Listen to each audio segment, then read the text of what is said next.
Welcome to today's Explainer. We spend so much of our time looking outward, right? Always analyzing the world around us. But today, we're taking a pretty profound inward journey into the actual architecture of the mind. We're going to dive deep into Carl Jung's concepts of the masks we all wear, and we're going to descend this metaphorical stairwell of self-discovery to confront the hidden depths that, let's be honest, we're probably completely ignoring. It's an absolutely crucial journey if we ever want to truly understand ourselves. So I want you to answer this honestly for yourself.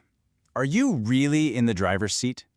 Throughout your day, you probably feel this really strong sense of agency. You feel like you're the one steering your mind toward a destination you've consciously chosen with total intent.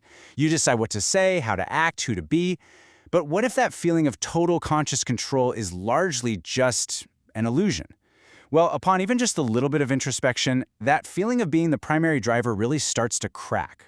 Because here's the thing. On the surface, sure, we have that driver's seat, our conscious intent. But beneath the hood, Jungian theory reveals this massive built-in navigation system, the unconscious. And the reality is, you're often just following its directions without even realizing it. It's a system that vastly exceeds our conscious understanding.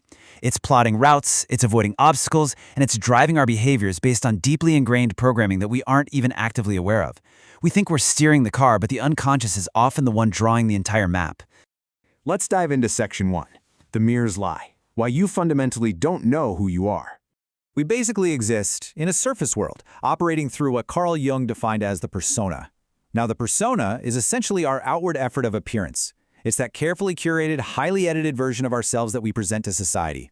And look, we all need one to navigate the world, for sure. But the real danger here is that we build this mask so incredibly well, it ends up concealing our true nature, not just from other people, but from our own conscious awareness.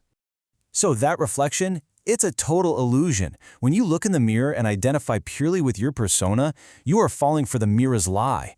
You start to actually believe that this polished, perfect exterior is the entirety of who you are, completely disconnecting from the deeper, incredibly complex reality of your own mind. You literally lose touch with the actual machinery operating right below the surface. Moving on to Section 2, the unconscious stairwell, descending the mind. Okay, to completely shatter the mirror's lie, step 1 is we first have to deliberately look past that superficial reflection. Then, step 2, we enter the stairwell into the unconscious. Imagine actually walking down, step by step, moving away from the bright light of your conscious intent, moving away from who you pretend to be, and stepping deeper into the unlit, hidden spaces of your psyche. And finally, step 3. Waiting at the very bottom, we must confront the shadow. Which brings us to Section 3, integrating the shadow, becoming whole.